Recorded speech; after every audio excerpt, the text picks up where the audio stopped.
Salut, c'est Mika, Linda Eden. On est à bord de la Désirade, on est toujours en Norvège. Là, on est à Ulsteinvik Marina. C'est pour caréner la Désirade. Tout d'abord, un grand merci aux gens qui se sont abonnés à notre page Patreon. Suite à la vidéo de la dernière fois, on annonçait qu'on ouvrait une page Patreon. Il y a déjà des gens qui se sont abonnés. Et ça, c'est vraiment un grand soutien aussi. Donc merci à vous, c'est vraiment sympa. Et puis voilà, c'est chouette. Alors comme on a un petit peu de temps avant la sortie d'eau, on s'est permis d'aller faire un petit tour du côté de Ulsteinvik. Et il y a une jolie plage là-bas. Wow.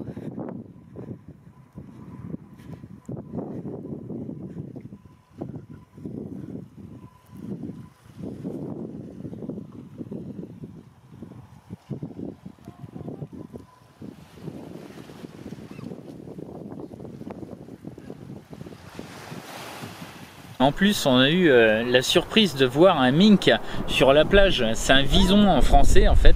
Et c'est un petit animal vraiment sympathique. C'est vraiment chou quoi.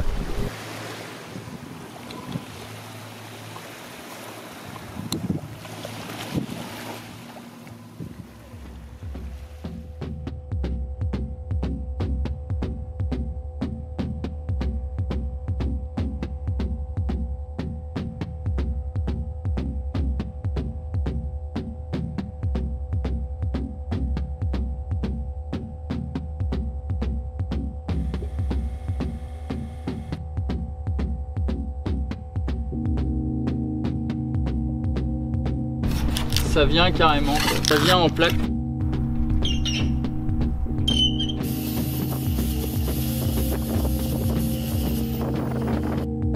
Bon bah Mika à l'hôpital s'est coupé le doigt.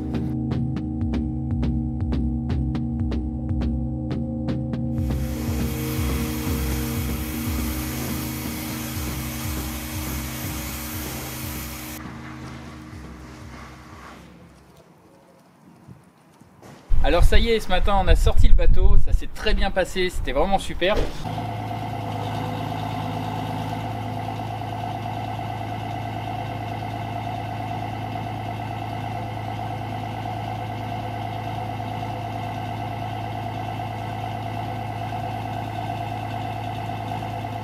J'ai passé le Karcher autour et malheureusement, comme la dernière fois en Écosse, il y avait des plaques comme ça qui partaient. À Ardrossan, on a pu se procurer que du produit Ample. Et on en a mis sur la coque, on a fait comme on avait fait avec le Jotun, mais avec le Ample. Et en fait, ça a cloqué. Alors, c'est peut-être parce que les surfaces étaient pas assez bien préparées ou quoi que ce soit. C'est juste un constat, c'est pas parce que le produit Ample il est moins bien qu'un autre ou quoi que ce soit. C'est pas ce que je suis en train de dire. C'est juste un constat, c'est que avec le produit qu'on a utilisé Ample, ça a moins bien fonctionné. Donc peut-être qu'il fallait justement espacer les écarts entre les couches, comme c'était écrit sur le pot. Donc voilà. Donc c'est juste un constat. Et là, c'est super. Il y a un magasin qui a toute la gamme Jotun et du coup, on va pouvoir utiliser ça. Ça va être super, comme on avait fait dans le sud de l'Espagne. Bon, le temps est un peu plus humide, mais bon, ça risque de marcher quand même et ce sera bien. On a réussi à se procurer la plupart du matériel qu'on a besoin pour faire le carénage aussi. Donc, on va pas perdre de temps là-dessus dans les magasins pour essayer de trouver les choses. Donc ça, c'est vraiment super. Alors maintenant, faut le laisser sécher et puis après, ça va être bon. Voilà, du coup... toute cette grande partie là, on est à l'acier nu comme ça, juste en passant la spatule. Ça vient en plaque quoi. Je m'attendais à moins de travail quand même, donc faut mettre les bouchées doubles parce qu'en plus demain après-demain il pleut. Donc là on enlève ce qui part, on grattera le reste et puis on traitera l'acier. J'ai eu fait par le passé à mettre du bicomposant dessus et ça tient pas quoi, donc là je suis en train de me... C'est frustrant, on l'avait fait à Almerimar, hein, ça avait bien tenu, on n'avait pas fait un sablage, on avait tout meulé à la manière des gars du chantier là-bas et après ça s'était dégradé et là ça se dégrade. Là ça se dégrade complètement. Ça c'était Almerimar, hein, c'est le bicomposant d'Almerimar ça. Je m'en rappelle parce que j'avais rabaissé la ligne de flottaison Et du coup c'est exactement là. Donc même un sablage ou quoi, je veux dire, ouais, ça... On a vu sabler dans le passé aussi, on avait été très déçus. Là bon bah c'est... je sais pas quoi faire là, j'ai presque envie, j'ai acheté du bicomposant pour remettre dessus. Mais j'ai envie de pas me casser la tête et mettre juste du mono. Et voilà quoi, parce que de toute façon au bout du compte... Le problème c'est que ça fait des grandes plaques comme ça. Alors tant que ça tient c'est bien. Mais après rien n'est éternel. Donc l'eau s'infiltre entre les deux, entre l'acier et la peinture. Et en fait ça vient glisser dans le... Je pense que ça glisse entre l'acier et la peinture. Et du coup quand on ressort le bateau, voilà, ça fait des grandes plaques qui partent. Alors je suis vraiment en train de me tâter à mettre du mono et puis de pas me casser la tête. C'est assez frustrant, mais bon. Donc on va y arriver bien sûr. En plus, on avance dans le temps et Eden grandit. Et puis là, on n'est plus 2 à travailler sur le bateau, on est 3 maintenant. Ça va Eden? Ouais, ça va. Ah, ça gratte? Ouais. C'est bien.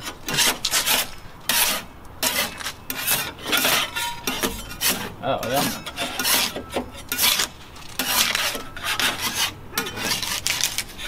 T'as vu? C'est hallucinant, hein?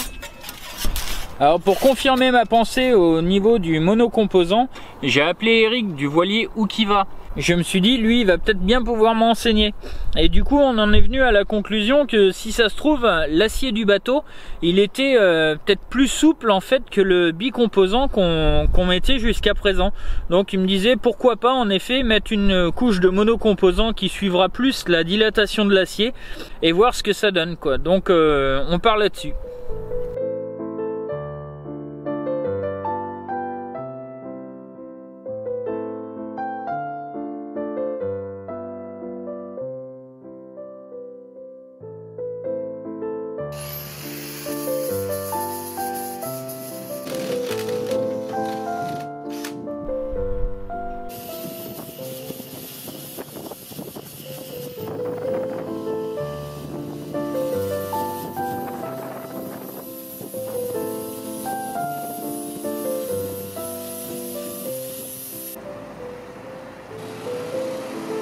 Le jour 2 et 3 il a beaucoup plu, donc on a essentiellement travaillé sur le safran.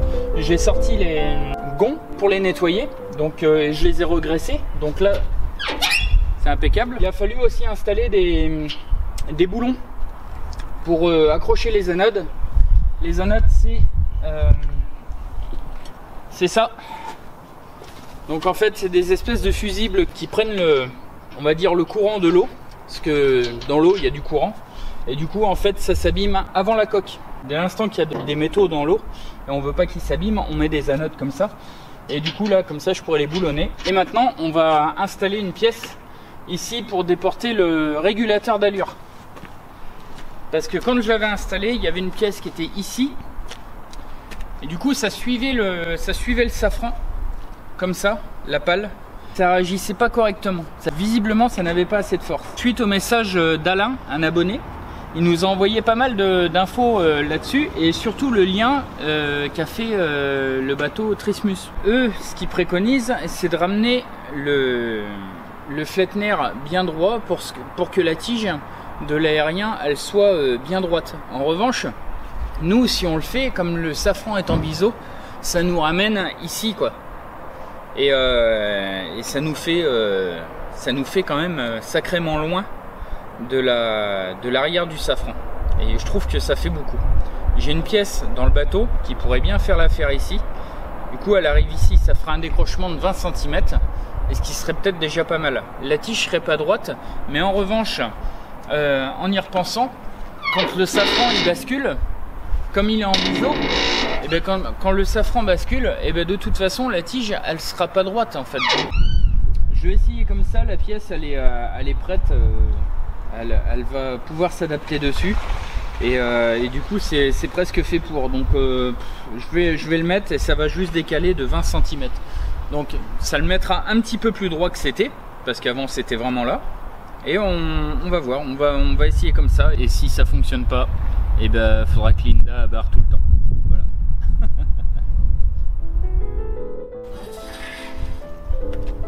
En fait, avec ça, on a du coup, franchement la place ça va. Ok. Tu veux que je mette la cale en dessous? Ouais. Plus sous le support que voilà. Il me faut un truc comme ça. Bon bah Mickey c'est une fois de plus blessé.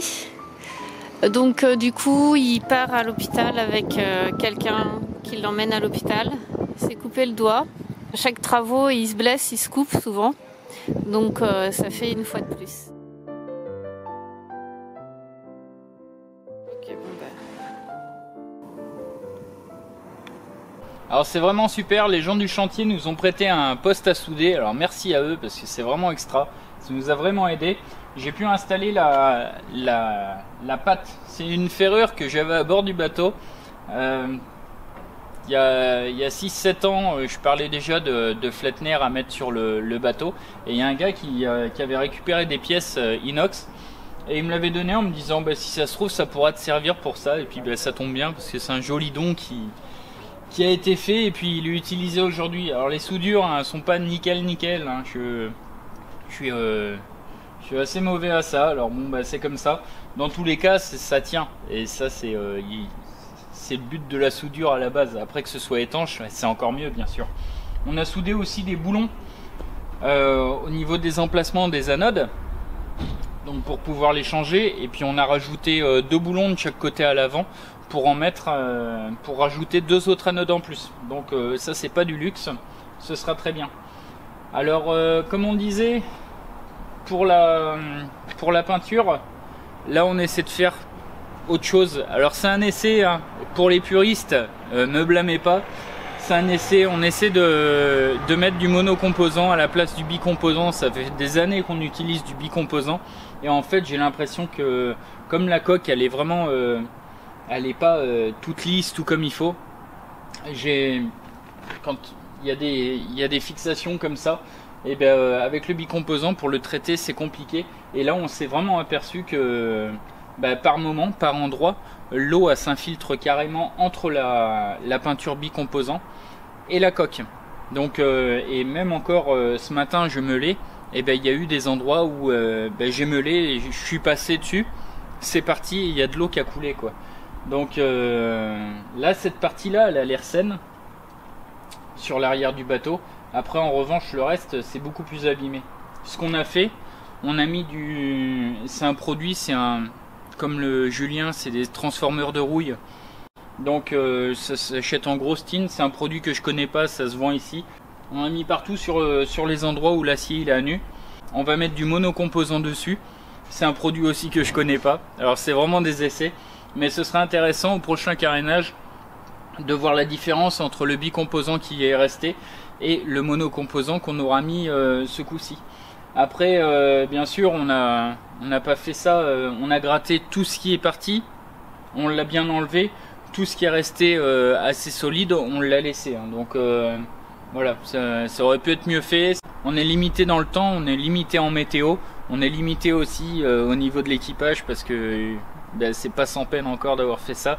Je me suis coupé le doigt et j'ai passé 2 heures, 2 heures et demie à l'hôpital à côté pour qu'il me nettoie la plaie et qu'il puisse recoudre. Donc c'est bon, ça devrait aller. Donc ça c'est réparé, maintenant on répare ça.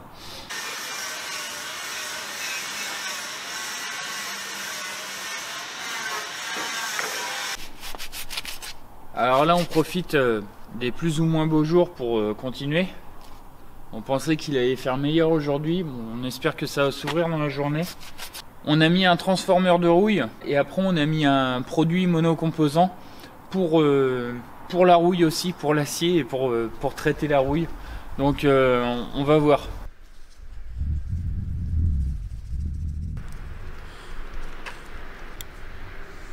Le Flettner il est installé. On a coupé aussi le tube à la jonction de l'axe du Safran et de l'axe du Flettner. Donc ça le fait assez bas, mais Bon, on va voir si ça fonctionne aussi. On va un peu vers l'inconnu, mais bon, on verra bien. De toute façon, là, ça a l'air cohérent. Les fois dernières aussi, donc on verra.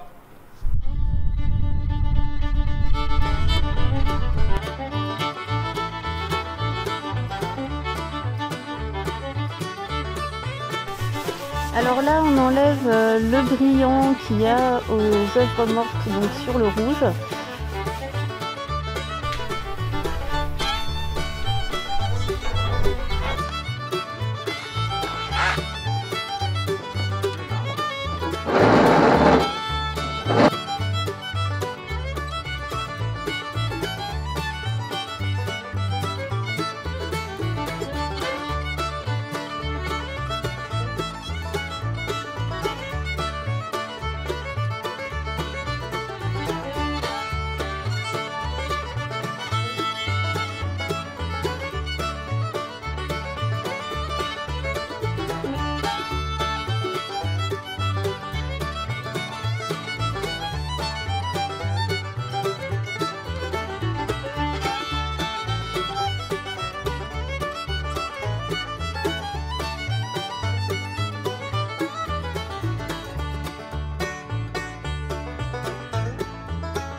Ce que ça donne. Après 11 heures de travail et 3 couches sur les francs-bords, voici le résultat du rouge. Assez satisfaisant.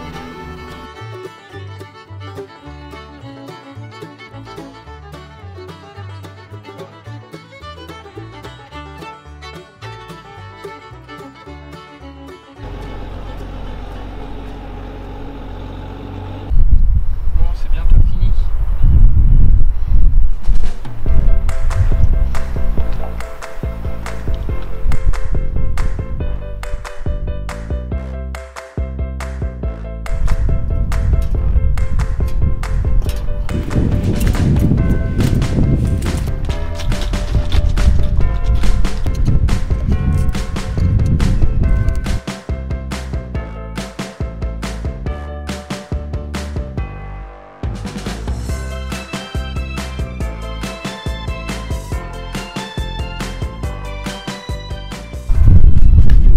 Changer les gants. La blessure. Ah, ça va, j'ai pas si mal que ça. C'est curieux d'ailleurs. Vu comme il m'a charcuté le doigt, c'est curieux quand même. Je sais pas, normal. Je vais peut-être le perdre, je sais pas. Ouais, moi ça doit être ça.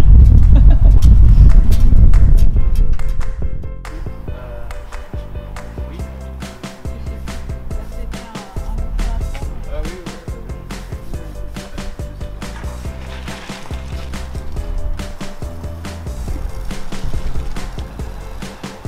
Nous sommes au 8e jour et là on a décalé les berres pour pouvoir traiter ce qu'il y avait en dessous.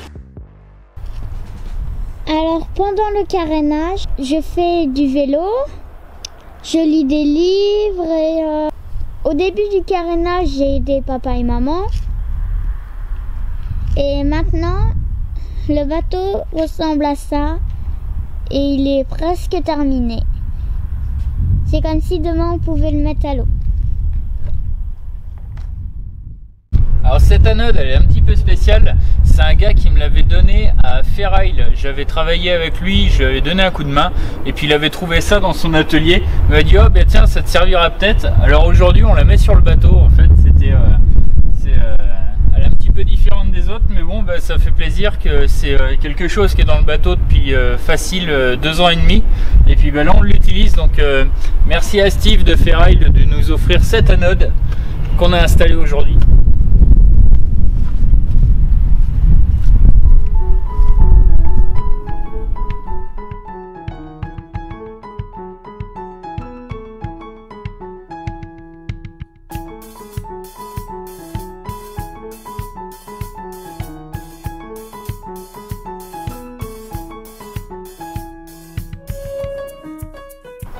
Bon, ça y est, au bout de 10 jours de carénage,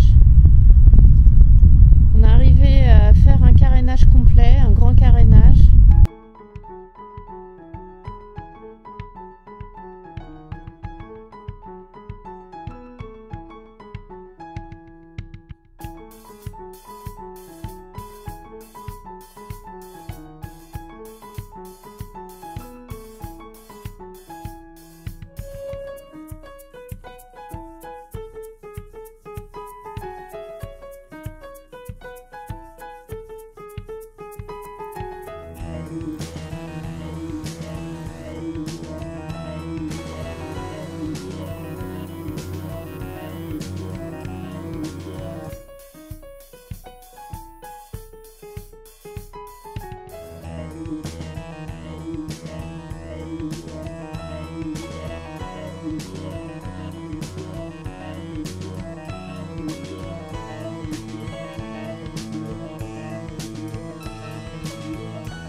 Ça y est, on est de retour à l'eau. Ça s'est très bien passé la remise à l'eau. On a regagné la place de ponton. On est prêt à partir. J'ai finalisé le flattener. Donc je lui ai fait une pale comme ça avec ce qu'on avait à bord. Je n'ai pas trouvé de plaque en contreplaqué ici. J'aurais mis une grande plaque. Bon, c'est pas grave, on trouvera ça plus tard. On va déjà essayer comme ça. De toute façon, ce qu'il faut, c'est surtout que le contrepoids corresponde à l'aérien. Donc là, c'est bon. Et puis je regardais dans les rafales tout à l'heure. Il a l'air de fonctionner. Donc on va voir après en mer ce que ça donne. Et pour l'heure, voilà, ça reste cohérent, on verra bien. Au revoir sur notre vidéo.